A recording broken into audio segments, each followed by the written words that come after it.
નમસ્કાર વિદ્યાર્થી મિત્રો, મુદ્રાલેખ ડિજિટલ એજ્યુકેશનમાં આપનું હાર્દિક સ્વાગત છે. મિત્રો, આજે આપણે ધોરણ 11 વિષય વાણિજ્ય વ્યવસ્થા અને સંચાલન એટલે કે બીએમાં આપણે મિત્રો પ્રકરણ નંબર 10 આંતરરાષ્ટ્રીય વેપારમાં અભ્યાસ કરી રહ્યા છીએ. મિત્રો, આજે આપણે આ વિડીયોની અંદર નિકાસ વિધિનો તબક્કો છે અને પ્રક્રિયાનો ભાગ 2 જોઈશું. આગળના વિડીયો લેક્ચરની અંદર આપણે નિકાસ વિધિના કાર્ટિંગ ઓર્ડર, શિપિંગ ઓર્ડર સુધીની વિગત ભણીને આવ્યા. તો હવે આવે છે જકાતની ચૂકવણી. તો નિકાસકારે જકાતની ચૂકવણી કરવાની હોય છે, કારણ કે આયાત કરે તો પણ જકાત ચૂકવવાની હોય અને નિકાસ કરે તો પણ અહીંયા જકાત ચૂકવવાની હોય. જો નિકાસકારે જકાતની ચૂકવણી કરવાની ન હોય તો તે માલ જકાત મુક્ત હોવાનું પ્રમાણપત્ર જકાત અધિકારી પાસેથી લેવાનું હોય. કારણ કે ઘણી વખત એવું બનતું હોય મિત્રો, તો કે બે દેશ વચ્ચે કરાર હોય, વેપારી સંધિ કરાર જેને કહેવાય. આપણે આગળ જુદા જુદા માધ્યમોમાં ભણીને એવા પ્રોત્સાહનના, તો કે અમારો માલ તમારા દેશમાં મોકલવામાં આવે, તમારો માલ અમારા દેશમાં મોકલવામાં આવે, તો આપણે એકાબીજી ઉપર જકાત નહીં લઈએ. તો આવો જો કરાર કર્યો હોય તો માલ જકાત મુક્ત હોય, અને જકાત મુક્ત માલ હોય તો જકાત અધિકારી પાસેથી માલ જકાત મુક્ત હોવાનું પ્રમાણપત્ર લેવું પડે. અને જકાત પાત્ર માલ હોય તો નિકાસકારે શિપિંગ બિલ તૈયાર કરવાનું હોય છે.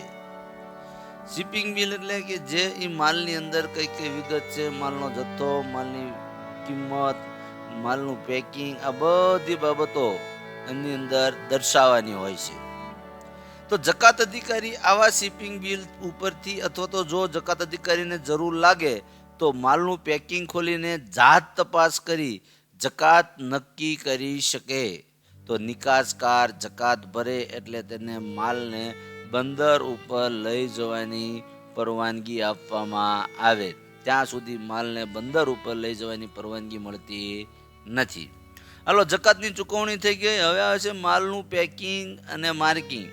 તો આંતરરાષ્ટ્રીય વેપારની પ્રક્રિયામાં આંતરરાષ્ટ્રીય વેપારનું અંતર લાંબુ હોવાથી એમાં પેકિંગનું મહત્વ વિશેષ એટલે બહુ વધારે હોય. કારણ કે પેકિંગનું મહત્વ એટલા માટે છે, માલ બગડી ન જાય તે પ્રકારે પેકિંગ કરવું જરૂરી બને છે. તો જહાજી કંપનીઓ પણ નૂર નક્કી કરતી વખતે, નૂર એટલે ભાડું, માલ સામાનની હેરફેર કરવા બદલ જે ભાડું ચૂકવે એને નૂર કહેવાય. તો નૂર નક્કી કરતી વખતે પણ માલના પેકિંગનું કદને ધ્યાનમાં રાખે. જો માલના પેકિંગના કદ અસ્તવ્યસ્ત હોય, એક સરખા ન હોય, તો સ્વાભાવિક છે જગ્યા વધારે રોકે. એટલા માટે માલનું પેકિંગ એ નિકાસ વેપારની અંદર સૌથી મહત્વની બાબત ગણાય. તો આયાતકારે જો સૂચના આપી હોય કે ભાઈ એને કેવા પ્રકારનું પેકિંગ જોઈએ છે, તો તે પ્રકારનું પેકિંગ નિકાસકારે કરવું જોઈએ. અને પેકિંગ થઈ ગયા બાદ નિકાસકાર માલ લેનારનું નામ, પેકિંગ ઉપર માલ મોકલનારનું નામ, માલને કયા સ્થળે ઉતારવાનો છે તે સ્થળનું નામ, આ બધું વોટરપ્રૂફ શાહી રેડીને એને એમાં માર્કિંગ કરવું પડે. અહીંયા તમને મેં ઉદાહરણ આપ્યા છે, જેમ કે આ રીતનું લખવું પડે, અથવા તો આ TRU લંડનનો માર્કો છે, SRU હોંગકોંગનો. તો આવા જુદા જુદા એના માર્કિંગ કરવાના હોય છે. આપણે આગળ જોયું હતું પેકિંગ કરતા થતા આવા માર્કિંગ કરેલા હતા. અને ત્યારબાદ હવે મિત્રો આવે છે માલનો વીમો લેવો. ભાઈ, દરિયાઈ માર્ગે માલની હેરફેર કરવાની હોવાથી ત્યાં માલને બગડી જવાનો, ચોરાઈ જવાનો, લૂંટાઈ જવાનો આવો ઘણો બધો ભય છે. તો દરિયાઈ જોખમોમાંથી બચવા માટે માલનો વીમો ઉતરાવવામાં આવે છે. આ અંગે વીમા કંપની સાથે કરાર કરવામાં આવે છે અને વીમા કંપની પ્રીમિયમ નક્કી કરે તે નિકાસકાર વીમો ભરે એટલે વીમા કંપની એને કવર નોટ આપે. કવર નોટ એટલે હું પરીક્ષામાં SQમાં પૂછાય. વીમા કંપની પ્રીમિયમ નક્કી કરે તે નિકાસકાર ભરે એટલે વીમા કંપની નિકાસકારને જે નોટ લખી આપે, જે નોંધ કરી આપે. કારણ કે હજી પોલિસી ન આવ્યું હોય. પોલિસી ક્યારે આવે તો કે એને થોડીક પ્રોસેસ પૂર્ણ થાય પછી, તો ત્યારે આવી કવર નોટ આપે છે. અને કવર નોટ આપે એટલે વીમો માલનો ઉતરી ગયો ગણાય. પરંતુ વીમા પોલિસી તૈયાર થઈ જાય એટલે વીમા કંપની કવર નોટના બદલામાં વીમા પોલિસી આપે છે. આમ દરિયાઈ માર્ગે માલને ઘણા બધા નુકસાનો સામે રક્ષણ મેળવવા માટે થઈને આવું વીમો ઉતરાવવો પડતો હોય છે. કાર્ટિંગ ઓર્ડર. કાર્ટ એટલે હું કે ભાઈ કાર્ટ એટલે લારી. ટૂંકમાં માલને જહાજ ઉપર ચડાવવા માટેનો ઓર્ડર મેળવવો. તો જહાજ ઉપર માલ ચડાવવાની પરવાનગી એટલે કાર્ટિંગ ઓર્ડર. કાર્ટિંગ ઓર્ડર એટલે હું જહાજ ઉપર માલ ચડાવવા માટેની પરવાનગી. તો કાર્ટિંગ ઓર્ડર મેળવવા માટે જે તે બંદરેથી માલની નિકાસ કરવાની હોય, એટલે કે જે બંદરથી માલને લઈ જવાનો હોય એ બંદરના સંચાલન કરતા સત્તાવાળા અધિકારી સમક્ષ આપણે માલને જહાજની અંદર ચડાવવા માટેની અરજી કરવી પડે કાર્ટિંગ ઓર્ડર મેળવવા માટે. દાખલા તરીકે આપણે અહીંયા હજીરાથી માલને દરિયા માર્ગે મુસાફરી કરવા માટે લઈ જવાનો છે, તો હજીરા બંદરના સત્તાવાળા અધિકારીઓ હોય એને આપણે અરજી કરવી પડે. તો નિકાસકાર માલની હેરફેરનો ખર્ચ, જહાજ ઉપર માલ ચડાવવાનો ખર્ચ, આ બધા બંદર પરના ખર્ચ ચૂકવે એટલે નિકાસકારને કાર્ટિંગ ઓર્ડર પ્રાપ્ત થાય. કારણ કે દરિયાઈ માર્ગે જહાજમાં માલ ચડાવવા માટેના ખર્ચા અલગ હોય. અહીંયા તમને જો ક્રેન દ્વારા બતાવ્યું તો કે ભાઈ ક્રેન દ્વારા માલ લઈને ઉતારવામાં આવે તો આ બધા સાધનોનો વપરાશ, આ બધા સ્થળનો વપરાશ જો હોય એ બધાના ખર્ચા નિકાસકારે આ સત્તાવાળા અધિકારીઓને ચૂકવવા પડે. સાથી અથવા મેટની રસીદ. મિત્રો વિધાન આવશે એની પછી છે આ વિધાન, આની પછીના વિડીયો લેક્ચરમાં આવશે. સાથી એટલે કે જહાજના કેપ્ટનનો પ્રતિનિધિ, એને ઇંગ્લિશમાં મેટ કહેવાય અને આ ગુજરાતીમાં એને સાથી, સહાયક. તો જહાજના કપ્તાનના પ્રતિનિધિને મેટ અથવા સાથી તરીકે ઓળખવામાં આવે છે. તો જહાજ પર માલ ચડાવવામાં આવે ત્યારે મેટ અથવા સાથી નિકાસકારને માલ મળ્યા બદલની રસીદ આપે છે. પણ આ રસીદ બે પ્રકારની હોય.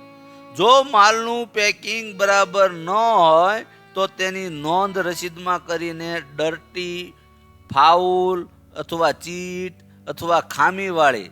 તો ખામીવાળી રસીદ એટલે હું, જો મેટને માલના પેકિંગથી માંડીને માલના માર્કિંગ સુધીમાં કોઈ ખામી જણાય તો મેટ જે રસીદ આપે એને ડર્ટી, ફાઉલ અથવા ખામીવાળી રસીદ તરીકે ઓળખવામાં આવે છે.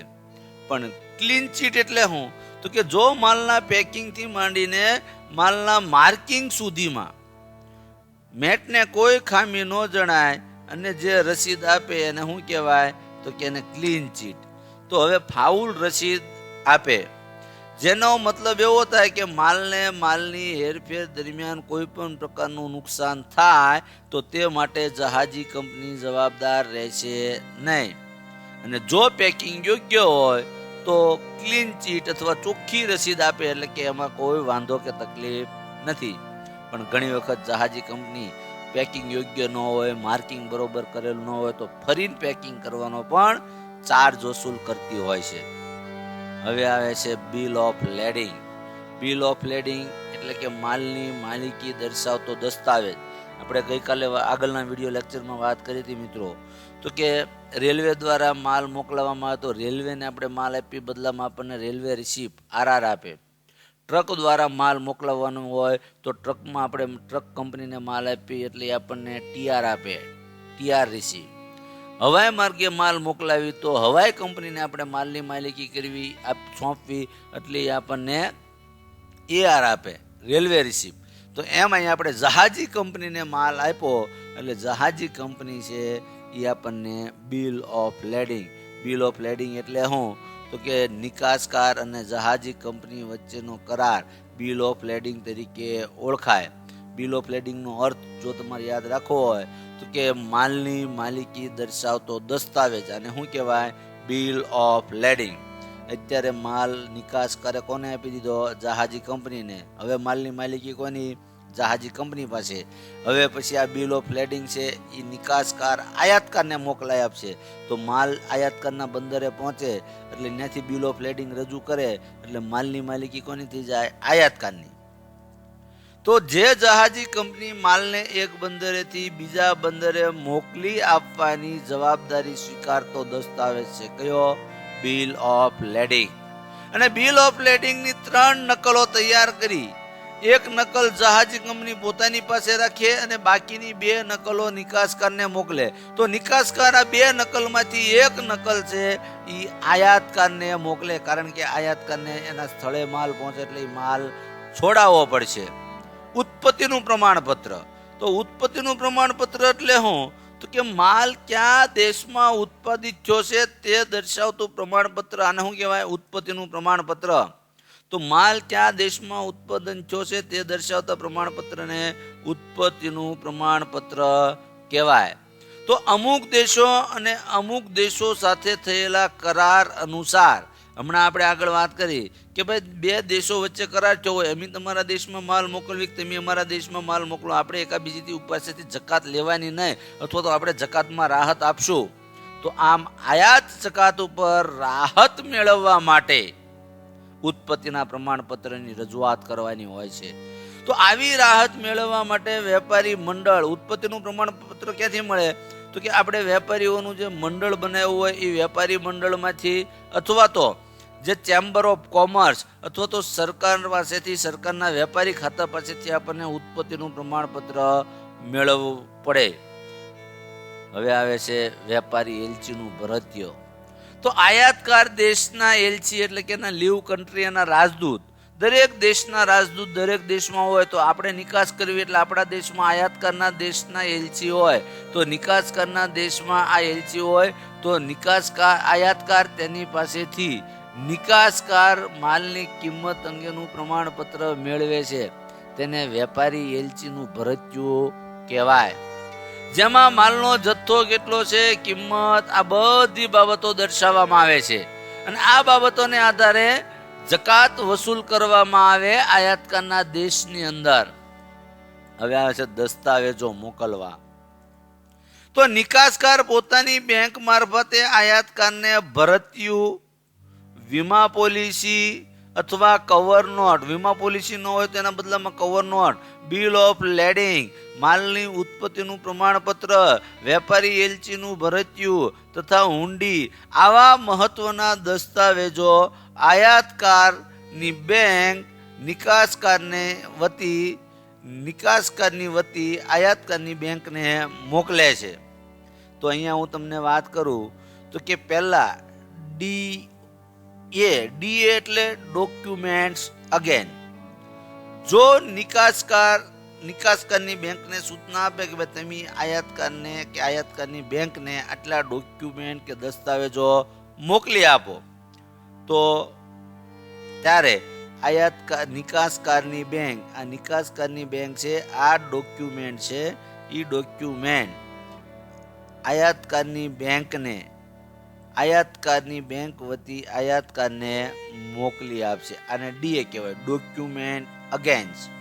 તો કે જો નિકાસકાર સૂચના આપે તો નિકાસકારની બેંક નિકાસકાર વતી આયાતકારની બેંકને કે આયાતકારને ડોક્યુમેન્ટ મોકલી આપે, એને ડીએ કહેવાય. પણ ડીપી એટલે ડોક્યુમેન્ટ અગેન્સ્ટ પેમેન્ટ.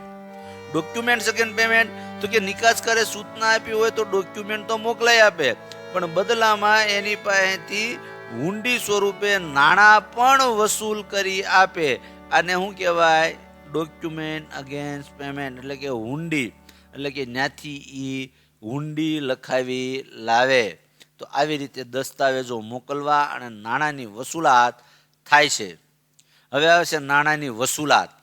તો ઇમ્પોર્ટ એક્સપોર્ટ આપણે આગળ વાત કરી તો કે અહીંયા બેંક છે, એ બેંક ડોક્યુમેન્ટ અહીંયાથી આમ મોકલી આપે છે અને એ ડોક્યુમેન્ટ મોકલાવી બદલામાં આયાતકાર પાસેથી નાણાં વસૂલ કરી આપે છે. તો નિકાસકાર માલના નાણાંની વસૂલાત માટે બેંકને સૂચના આપે છે. આ માટે નિકાસકાર આયાતકાર પર હુંડી લખે છે. આ હુંડી સ્વીકારવાની કે ચૂકવણી અંગેની હોઈ શકે. જો સ્વીકારવાની હોય તો હુંડી સ્વીકારવાથી દસ્તાવેજો આપી દેવામાં આવે છે, અને જો ચૂકવણીની હોય તો નાણાંની દસ્તાવેજી સાથે સાથે નાણાંની ચૂકવણી પણ કરી દેવામાં આવે છે. મિત્રો, તમે જેના માધ્યમથી એજ્યુકેશન મેળવી રહ્યા છો તેવી અમારી ચેનલ મુદ્રાલેખ ડિજિટલ એજ્યુકેશનને સબસ્ક્રાઇબ કરો, લાઇક કરો અને વધુને વધુ શેર કરો. આ ઉપરાંત અમારા ડિજિટલ એજ્યુકેશનના માધ્યમોનો પરિચય કરાવું તો પ્લે સ્ટોરમાં 11/12 કોમર્સ ગુરુ નામે એપ્લિકેશન છે. આ ઉપરાંત FB અને ઇન્સ્ટામાં પણ મુદ્રાલેખ ડિજિટલ એજ્યુકેશન નામે પેજ ચાલે છે. Thank you. Come again. Best of luck.